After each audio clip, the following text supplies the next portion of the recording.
what I often use as an analogy for network state and charter cities, they're like operating systems. So imagine that existing states and governance providers are an MS-DOS operating system. Some of them are even older, and they have like hard-coded language in COBOL or something like that. So these places, you can't build high-performance super apps on top of these old operating systems. So what I see Prospera and other charter cities and network states are doing is building a new kind of Apple iOS. My thesis is that companies can build better, or we can build better super apps on top of these operating systems. Hello and welcome to Polyweb. I'm your host, Sara De Tortoli, and my guest today is Niklas Anzinger. Niklas is founder and general partner at Infinita, the first ever Prospera-based VC fund, and the host of the podcast Stranded Technologies. In our conversation, we talk about how new cities and societies can be built in the age of the internet, and we explore the concept of charter cities and network states. Please enjoy this conversation with Niklas Anzinger. Niklas, welcome to Polyweb. Sarah, it's great to be here. Thank you very much for accepting the invitation. And this is an episode that I'm also super curious about. So I cannot wait literally to ask you all sorts of questions related to the topic of network state and building a new nation. And actually, maybe a good place to start is by giving a definition. So what is a network state? Sure. So I'm going to follow Balaji Srinivasan's definition. He's the former CTO of Coinbase and the author of the book, The Network State. So he is kind of coining the term and kind of the meme that we're now increasingly seeing in Web3 spaces. So his definition is, in one sentence, a network state is a highly aligned online community with a capacity for collective action that crowdfunds territory around the world and eventually gains diplomatic recognition from pre-existing states. Now, that's a short version of the definition. There are longer ones, and there's a lot to say or to unpack about this, but that's what Balaji Srinivasan himself says about it.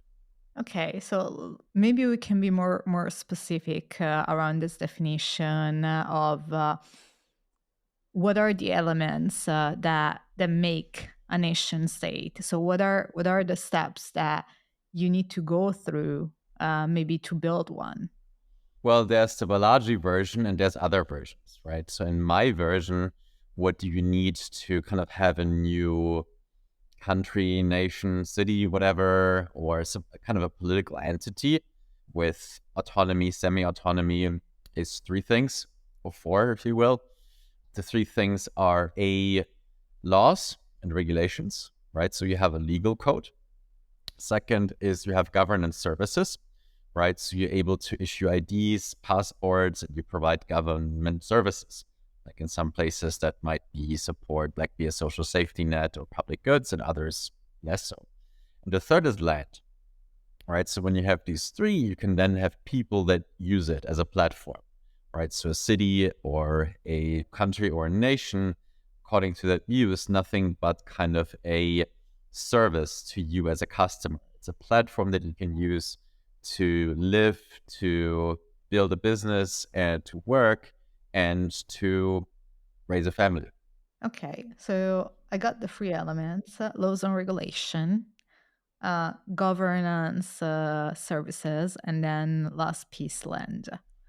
So you gotta have all these elements. Let's start maybe with element number one, right? Laws and regulation. So how do you reimagine, in this case, a new type of regulation for a brand new state?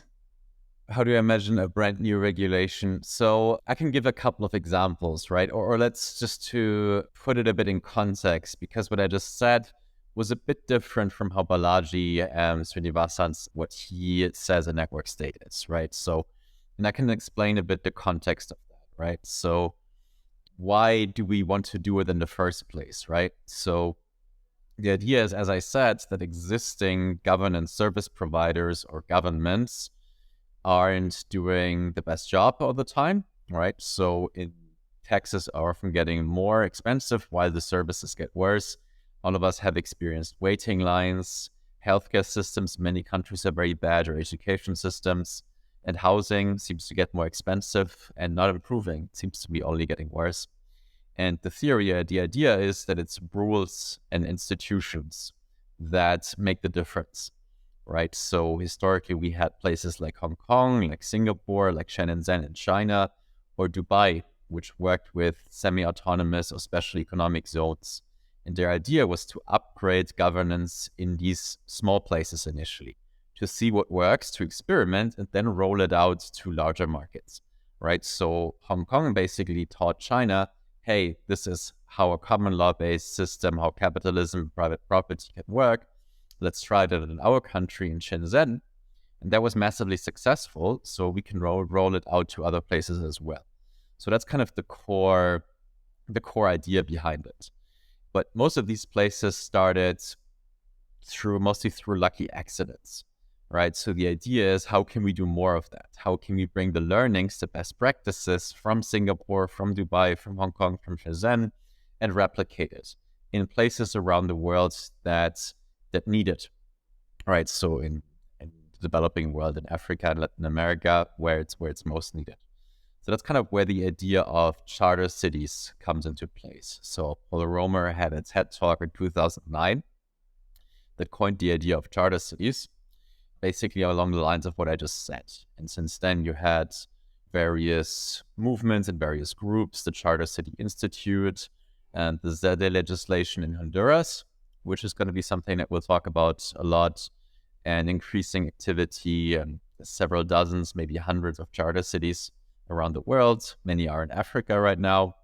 So the idea is that you get a partnership with the government that gives you the land, and then you come, and this is here where the circle closes, with the regulations and the government services, and you propose to the country, well, this is how you kind of manage the zone. This is how you're going to do economic development. And that model is fine and great, right? So Prospera, Ciudad Morazan in Honduras are two examples. Talent City in Nigeria and Kwashi in Zambia. These are examples in the United States. You have two projects, Cul-de-Sac and City of Telosa, even though I'm not that deeply informed of what's going on with those. But that's kind of the idea. This is how you can create kind of a new city or new nation. Now, this is where Balaji Srinivasan comes in. So his background is in crypto, and he's seeing many of the same problems. And he's saying, look, there's one problem with this model. And the problem is it's too expensive to do it.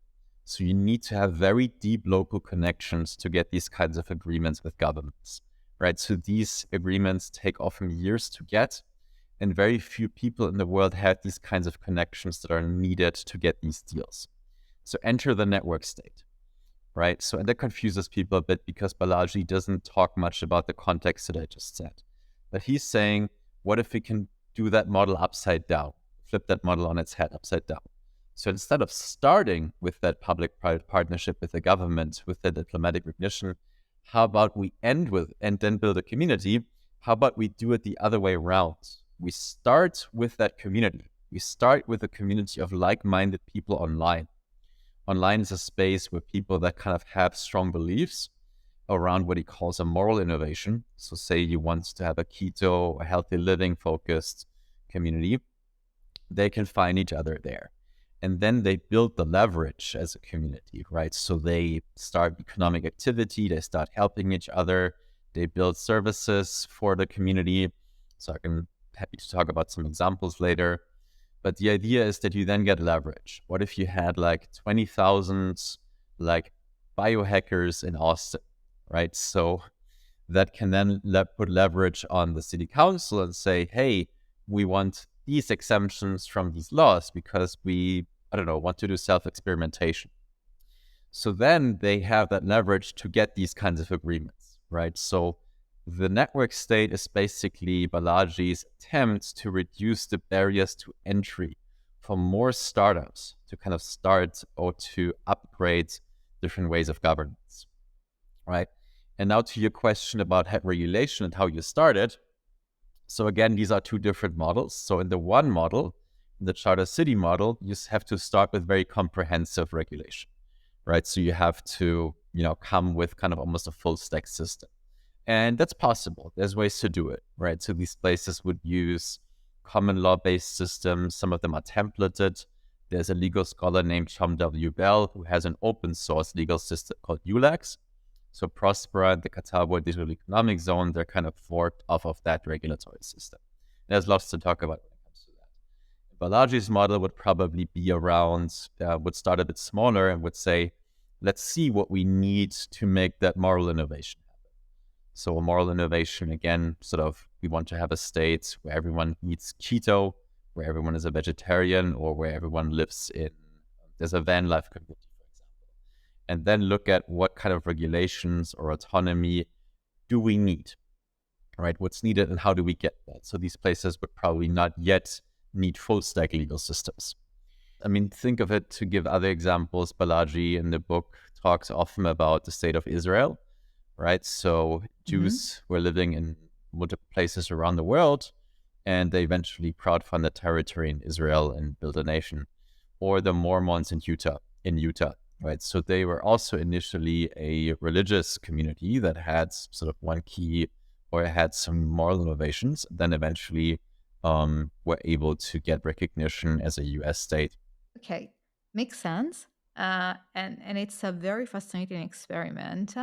I'm curious to know what's your take, between a charter city and a network state.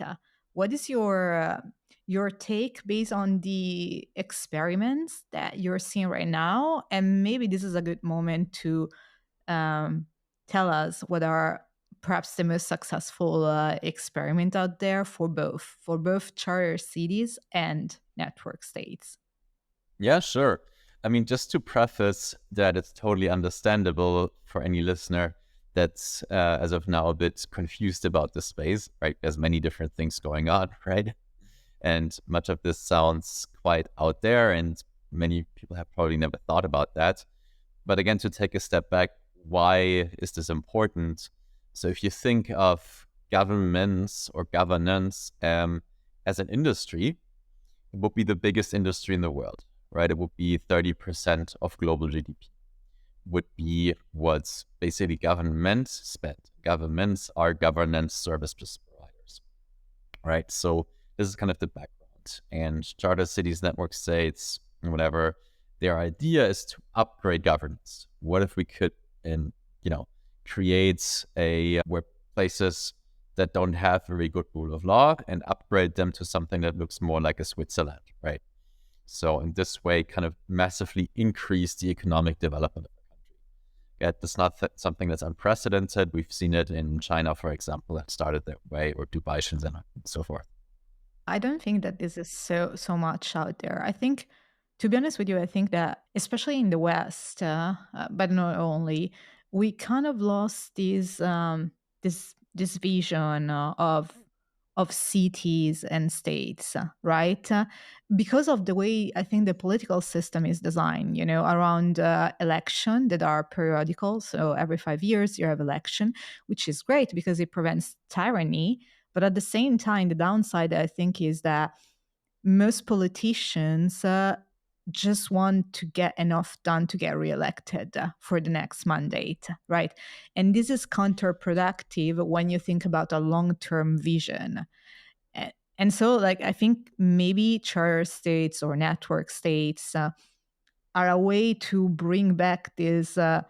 We need to have a vision around a city, because a city is not unlike a startup or a company. Exactly. I think you're really hitting the nail on the head, right? So I think the one big advantage with democracy is that it has a mechanism to prevent tyranny, right? So it's very hard, not impossible, but very hard for a new dictator to do things that are extremely obviously bad to a majority of the people. Like, that's the one thing that democracy is probably somewhat good at preventing compared to dictatorships, where that just happens very regularly. That you have a megalomaniacal leader who does things that are very obviously bad to large parts of the population. What democracy is not very good at is protection of unpopular minorities, and it's also not very good at doing good policies, right? So politicians don't do good policies; they do policies that sound good. And there's a big difference, right? Politicians care about being reelected, and it's very often that you need expertise to really see that something that sounds good on the face of it, for example, minimum wages or healthcare regulation. Everyone has a right to healthcare. All that sounds good. That's what politicians say. But when you try to think it through in practice, what does it mean?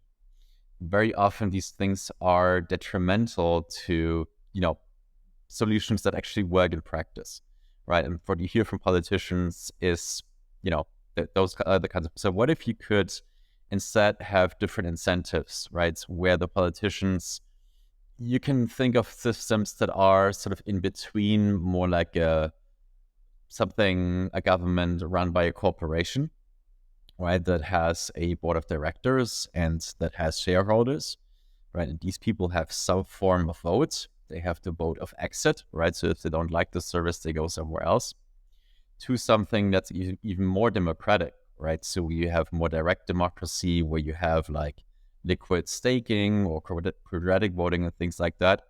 So the idea is not to say one model works better than the others. It's like, hey, we now have run the experiment. We have data about what works and what doesn't work with current versions of representative and popular democracy. Let's try out different versions. Yeah, absolutely. And I think that the technology that we have right now give us this unprecedented opportunity to really experiment and do something new. And I'm curious about, how do you go and set up such type of experiments? Maybe I can give a couple of examples. Broadly distinguish between three kinds of modes, right? So one is sort of the more Balaji-like approach, where the network or the community starts online. I think the two best examples there are Afropolitan and Praxis, right? So Praxis is centered around the value of vitality, right? And their goal is to build a new city in Europe, in the Mediterranean somewhere, for their community. And the other one is Afropolitan, and they want to fix governance for Africans, right? So both start online, right? So I'm a member of Afropolitan, not of Praxis, so I can speak a bit more about that. And the second category is co-living, right? So there are already co-living communities like Cabin DAO, like Kift, or here. So these are often, sometimes they're based in the United States and have land, and they build on that land, and they then have sort of group houses or co-working spaces in other countries, for example, Colombia or Portugal and places like that. They're kind of connected by having like one community of people who like the van life or of digital nomads that then have access and memberships and perks to these different places.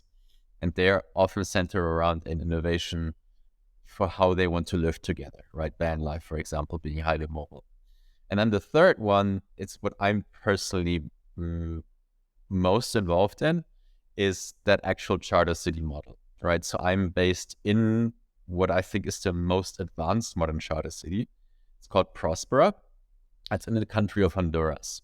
So Honduras is particularly interesting because it adopted what's probably the most or the best legal framework in the world to do charter cities, right? There's another one called Ciudad Morazan.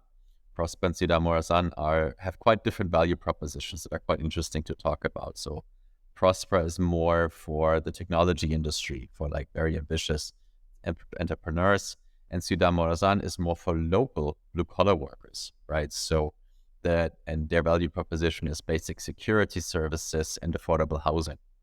So Honduras is a good example for what's possible if you kind of have or find the right development model and the right legal framework within a country. And in the Honduran case, and that's similar probably to other cases, you have to come as a private or public city developer right? You can also be part of an NGO or an international organization, I suppose, but you can do it as a private organization. So Prospera is literally a Delaware C Corp, right? And the Delaware LLC, right? So the C Corp owns the IP and the more software-like stack of governance services and the online platform. You can imagine a bit like Estonia, right? So Prospera actually has Otvata, who was building the Estonia e-governance platform, is also building it for Prospera. So that's part of the Delaware venture-funded company of Prospera. And then there's a Delaware LLC that functions as a holding of real estate, right? And the third entity then is Prospera ZE, which is basically the entity that has authority over the semi-autonomous zone. And that's been granted by the Honduran government, right? So that's what that legal framework does. So you can come as Prospera with these two entities and then do an application process that in their case took a couple of years. So it's not an easy feat, sort of going back to Balaji's point of making that easier and reducing the barriers to entry. But they have that. Now they're an approved entity by the government that has authority over the zone with the legal status that it has right now, right? So it's limited. It's under Honduran sovereignty, and Honduran criminal law and immigration law applies. But other than that, Prospera and Ciudad Morazan have the autonomy to do their own labor laws, their own business registry, their own business regulations, their own tax system, right? So that's a lot of autonomy and freedom to, well, try different things. That's why I'm so excited about it. How did you get to participate in this project so early on? Like both in, you mentioned you're contributing to Afropolitan. You mentioned right now we are recording and you are in Honduras at the moment. So how did you get personally involved in these projects? And maybe you can, for listeners that would like to get involved, you can give a few suggestions along the way. Yeah, sure. So my background is both. I spend a lot of time in academia, and I like to read a lot. I like to write about a lot. My background is in philosophy and economics and in public policy. So I was always thinking about these questions.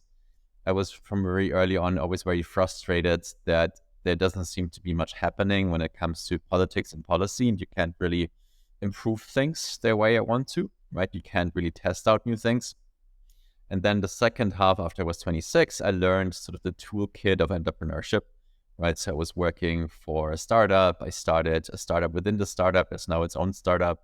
So I learned the tools of how to start small and scale fast, right? So, and basically what I'm doing now is putting these two together, right? So I was thinking 2.5 years ago, what is kind of the big dent that I want to make in the universe, like the most ambitious possible project or company that I would create that I could think of. And then started looking around, and I spent a lot of time, 6 months, to research healthcare, right? So the startups I did before were in analytics, sort of a lot of AI and machine learning. And I was thinking, what if we could apply what I learned in healthcare? What if we could make the system vastly more efficient?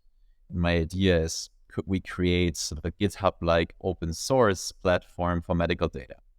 Right, so it was just the start of COVID. What if researchers around the world could work simultaneously on solutions that would help us prevent future pandemics and more quickly react to public health emergencies and find solutions? Right, so the big problem with that is that I learned is the system of drug approvals, right? So the FDA clinical trial system plus the patent system and IP system. And plus, to some degree, also the subsidization of healthcare. These are major obstacles to building kind of a more rational and better healthcare system, right? So if you're starting, even if my solution would have succeeded, we'd be still looking at, for any new drug or treatment, to go through testing for more than 10 years and costs of hundreds of millions, right? So, and that mechanism is systematically creating a bottleneck. We know very well that it's ethically bad and morally inefficient. I say ethically bad. So when you watch the movie Dallas Buyers Club, right? So this was about people in the 1980s that were diagnosed with AIDS, right? So there was an AIDS epidemic. So there were drugs available in France, in Israel, in Germany, in Japan, but the FDA said, oh, you're not allowed to take it here.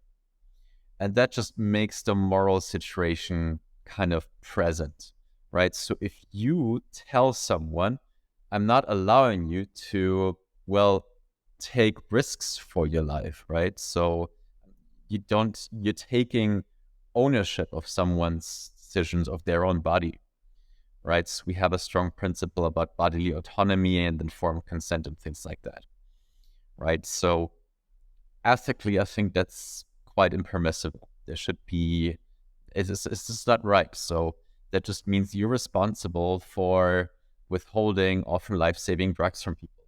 Right? Sometimes you're also withholding drugs that are not good for people, but that's where it comes to the economic part. So it's economically very inefficient. The incentive you create for any FDA official is to be hyper-conservative, right? So Balaji Srinivasan talks a lot about that. We know that for more than 50 years. So in economics, we have something that's called public choice theory. It's just that the ones that are in power or responsible have no incentive to listening and to changing anything, right? So that goes back to we can't change bad policies that are once in place.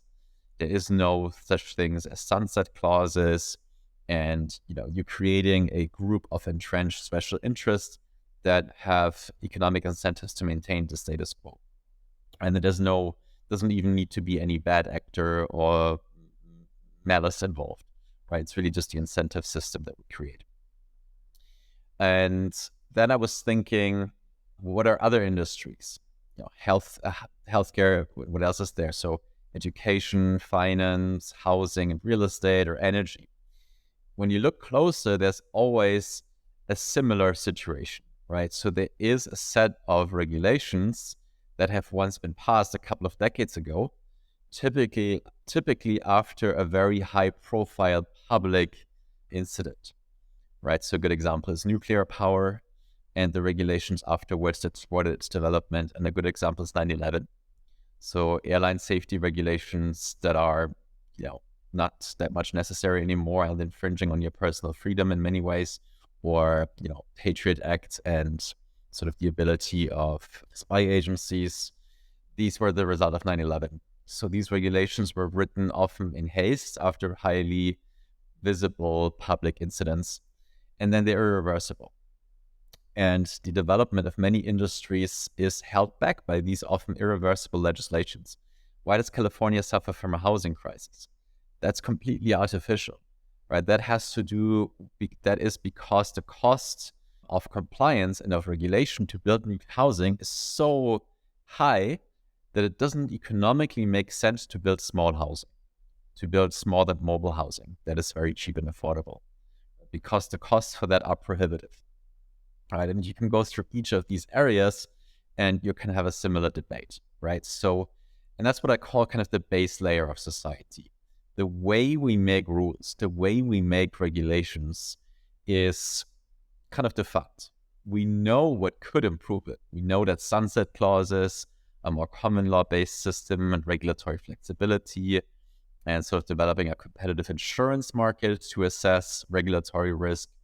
These are all things that we thought long and hard about that seem very likely to work. And some of them we also have seen work. So we know that the housing regulations are better in Tokyo or in Houston, Texas.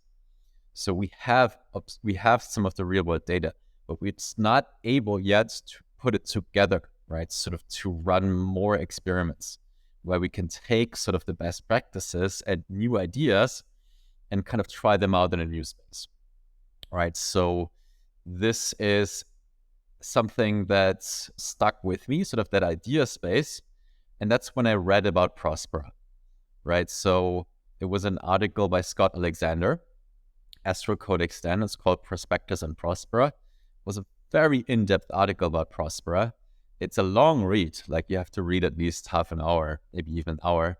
I read it more than 20 times almost.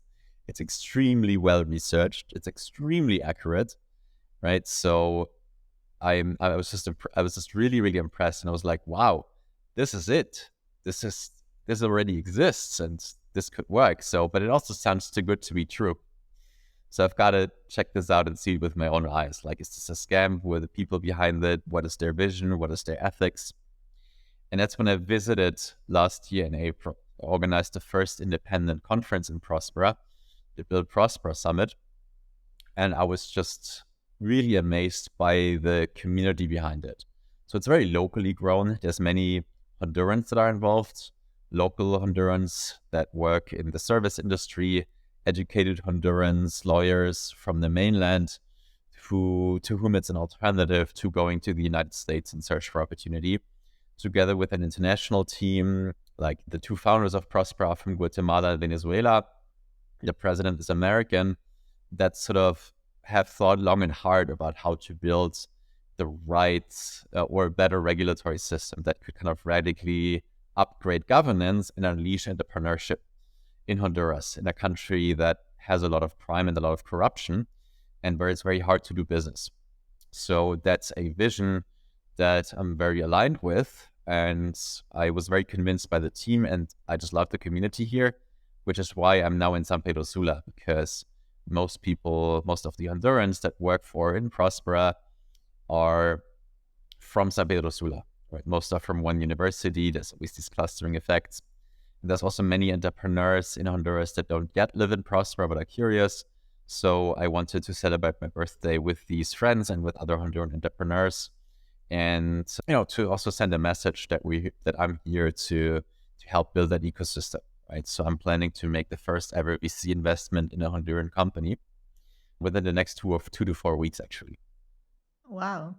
How is Prospera different, for example, than an average city, or not even average, I don't know, Austin or New York or San Francisco or like London, Berlin? How is it different? Well, imagine it would be any of these places on day one or day two, right? These places also started small, right? So Prospera isn't yet that big, right? So that's the big difference between Prospera and many other places, right? So that's also, I'm more of a city person. I love bigger cities, right? I love Berlin. I love Austin. I love Mexico City. I would say these are my 3 favorite cities in the world. So that's the one thing that doesn't have and that I miss. What it does have, or almost anything else about it, is absolutely amazing, right? So Prospera is on an island. The island is called Roatan. So Roatan has about the size of Hong Kong in land, but it's very sparsely populated. So there's about 70 to 100,000 people that live on Roatan. The biggest industry there is tourism. So it's a popular tourist destination. It has paradise, coral reef, crystal clear blue water and beaches. It's just amazing. It has a solid infrastructure. It has hospitals. It has roads. It has American-style grocery shops and supermarkets. So it is a very decent infrastructure already on the island. Prospera owns territory. This continues, right? So it has one central location, and then it owns land in several parts of the island, and even on the mainland in Honduras that's connected to a port. So Prospera is right now also building their own port. That central territory in Prospera is about a 15 minutes ride from the international airport in Roatan. So Roatan has an international airport with direct flights from Miami, from Dallas, from Houston, from a couple of other places. And that's continuous territory has about the size of Monaco. So if you were densely populated, you could fit about 40,000 people in there. Right now, there's about 50 to 100 people there that go in and out, partly live in that territory and partly live in other parts of the island. About 1,000 jobs that are tied to Prospera. So people that work remotely or work as service workers but live somewhere else on the island. There's 130 registered businesses. And Prospera itself is the continuous territory is basically divided into 2. So one is a greenfield site. So that was land that was previously unused. And right now it's kind of jungly, but they now have a co-working space there and several construction projects. One is called the Circular Factory. That's a startup that's doing construction technology. So they're going to use robotic arms and 3D printing to produce local building materials. So they're kind of upgrading local labor, local workers, and using local materials, timber, to use in the construction process. Another construction project is the Dunar Tower. So the Dunar Tower will have 85 apartments, and it will be a really nice condo. My wife and I are buying an apartment and are going to move into there. And then the other part of the continuous territory is called Pristine Bay. So Prospera bought Pristine Bay ready-made. Pristine Bay is a golf resort, right? So it's more higher end, it's more luxurious. It has 5-star restaurants, hotels, resorts. And now Prospera has it as part of their jurisdiction. So now you see things popping up like a Montessori school, a Bitcoin education center, a crypto-friendly scuba shop with a big Bitcoin logo. And they're also planning to build the Mini Circle Clinic there right now, which is a biotech startup. It's doing clinical trials on the island. So that's what gives you about a gist. So I'm organizing 6 conferences there this year. And together with the Duna Towers and 2 other residential construction projects that are going on, we could, in the best case, have about 300 to 500 people living there physically. So, but even right now, there is already a social life, right? So I have many friends there. We cook together, we go to restaurants, we go have fun or go out to a bar on the other side of the island. So there is an active social life already going on. So for people who are interested in joining, let's say Prospera, right? So are there entry requirements and even more, what are the benefits of joining a city like Prospera? So Prospera can't issue passports. You can have residency. And there's different tiers. So you can have e-residency, and that entices you to visit, although you can visit without it if you sign like a social contract, almost like a agreement of coexistence. And that costs about $130 a year. You can upgrade that to full residency. I'm planning to do that. So e-residency is super easy. You can just sign up like on any software platform. Full residency is a bit harder because you also need to get Honduran residency. That's a process that takes 3 to 6 months and costs a bit of money, not crazy expensive. But once you have that, you can get full Prospera residency, which entices you to or allows you to put your tax domicile there. So you have very low income taxes and no capital gains taxes in Prospera. So that's what I'm planning to do. That's the big advantage of that. And the third thing is you can buy real estate and own land when you're a new resident, and you can form companies. So you can form an LLC in Prospera, and that has certain advantages and more flexibilities, right? So I was just thinking the other day, the 3 types of people that I think would benefit most from Prospera or benefiting most or are most involved are 3. One is locals, right? So for local service workers that can earn more money there and higher wages and have stable jobs, right? The second one is entrepreneurs, right? So entrepreneurs from Honduras, from the mainland, but also international entrepreneurs. So Prospera has the best environment in the world to do certain kinds of business. That's also where my VC comes in.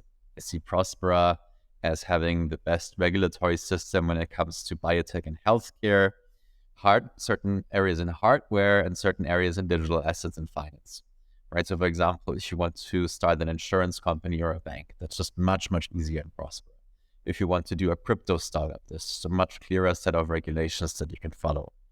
If you want to have a regulatory sandbox for certain things, you want to experiment under the real world. For example, we have a drone company there. So drones are a very heavily regulated space. In Prospera, they can start drone flights out of sight, which they can't do anywhere else. So that's the type. And then the third type is, well, if you want to invest, right? So if you want to help build that and grow that ecosystem, if you want to invest in real estate and fund young entrepreneurs, I think these are the 3 use cases, right? So that's very different. It's not a tax haven, right? So, or an offshore jurisdiction. That's not at all the intention, right? So the most important thing that Prospera is working on is creating employment and creating a better business environment for people, right? So the advantage is much more on I think the deeper you can get involved, including physically, the more advantages it has for you if you feel you belong to any of these 3 brackets that I mentioned. But there's much better options if you want to save on taxes or anything like that. Yeah, I feel like it's more like a new way perhaps of reimagining collaboration and society with the internet, in the era of the internet. Because if you think about it, I keep drawing the parallel between states and an organization. But all organizations, companies, for organizations, I mean companies, sorry. But all companies that predate the internet are now undergoing this process of having to reimagine themselves in the era of the internet. This happens to banks. This happens to big multinational companies that do physical products, from Coca-Cola to Nike. Um, and the states are the same.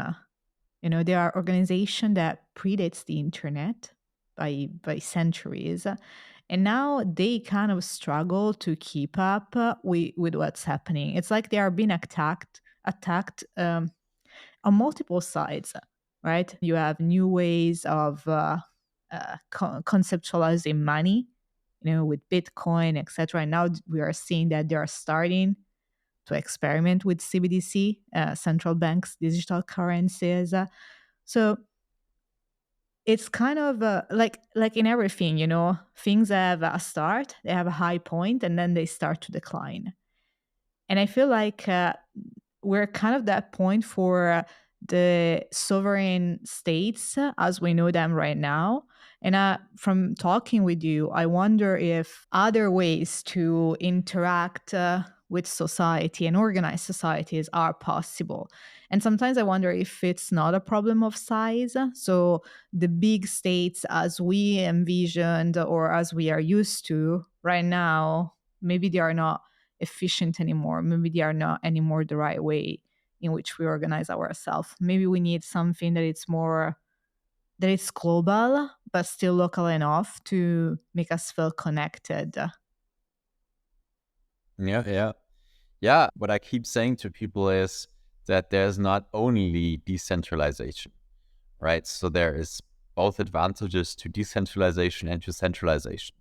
And the advantage of having bigger cities is network effects, right? So there's more people around you that you can interact with. There's a higher diversity and variety of cultural production and goods, right? So you might have more of your friends there, might more people there physically that are aligned with you.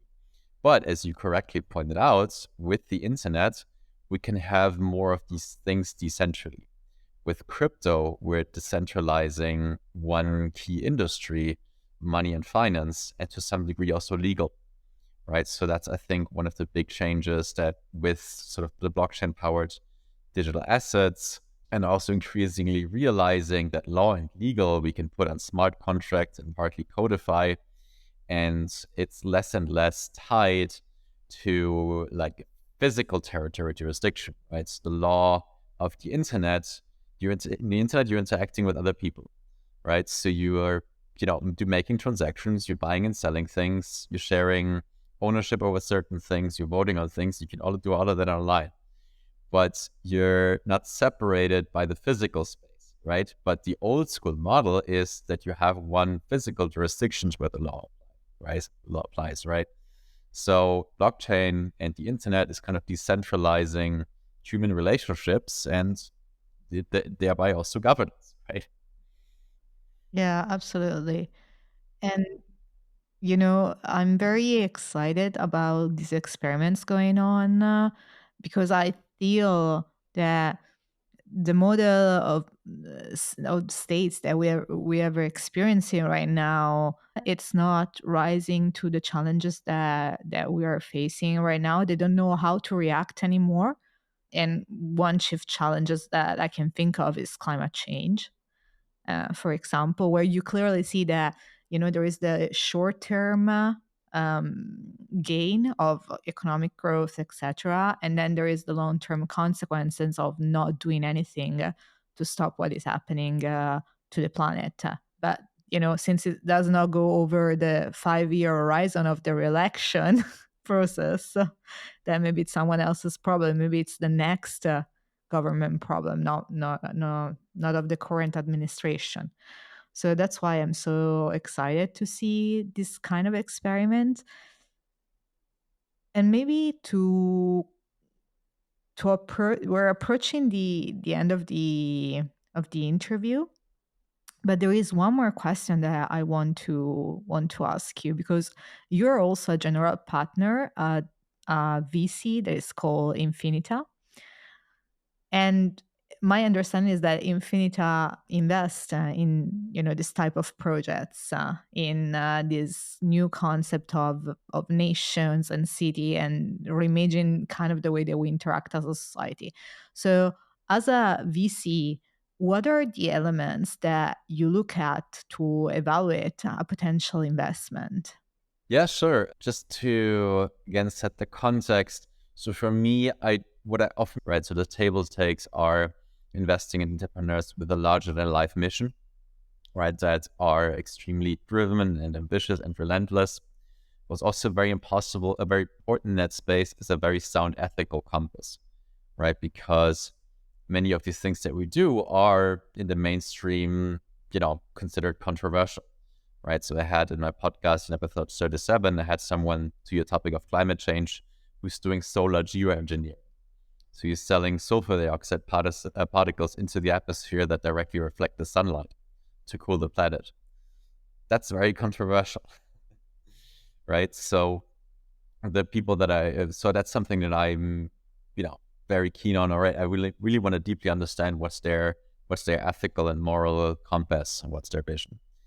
Beyond sort of these table stakes, concepts that I really like or that I'm very keen on looking at deeply is what I call customer hyperfluency, right? So I think that's how you know whether someone has really or is on the way of mastering their discipline. It's this concept of hyperfluency.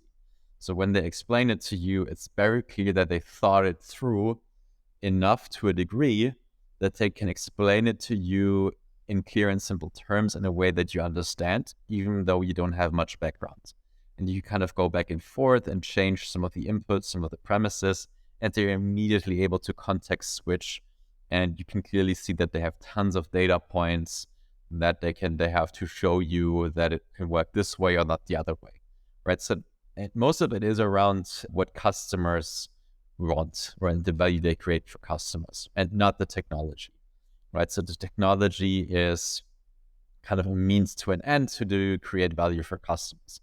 So that's why I call it customer hyperfluency and not technological hyperfluency, right? So there's a lot of technological hyperfluency around, I don't know, nuclear or nanotechnology or whatever it is, but it has to be really centered around the value it creates for the customer.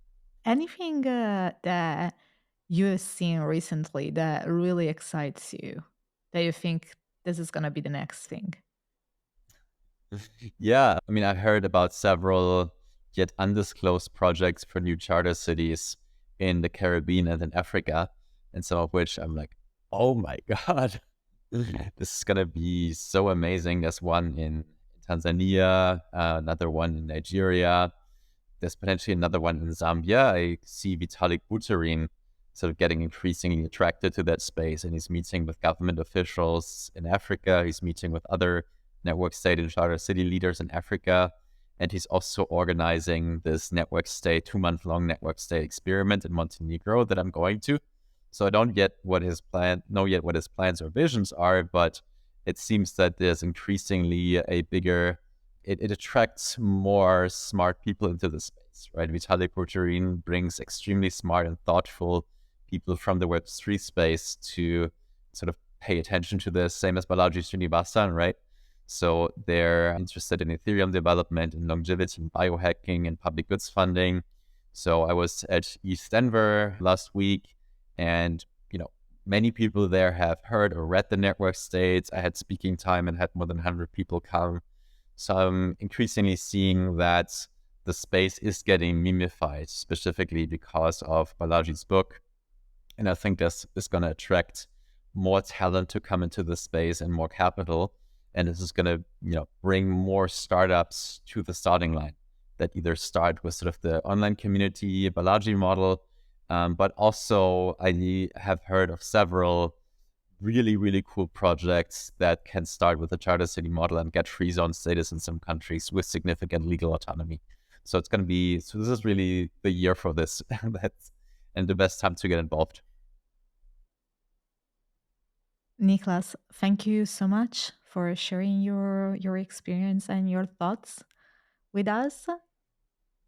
And it was a pleasure Fantastic. having you on the show. It was my absolute pleasure. Hope your listeners will enjoy this, and they can find me at infinitavc.com or on Twitter. My hashtag is Niklas with a K, Anzinger, A-N-Z. Yeah, we'll leave all your contacts and a few of the resources that you mentioned in the show notes and the description. And with that, I will see you all next week. Bye. Thanks for having me on, Sarah. Bye. That's all from today's episode. Thank you so much for watching or listening. If you find this episode valuable, you can subscribe to our YouTube channel or to the Polyweb podcast on Spotify, Apple, or your favorite podcast app. It will be fantastic if you could leave us a rating, a review, or a comment, as this really helps other listeners find the show. All the resources mentioned in this episode will be linked in the description and in the show notes. See you on the next episode. And if you cannot wait until next week, you can watch this episode right here that relates to some of the things that we talk about in this episode. Bye.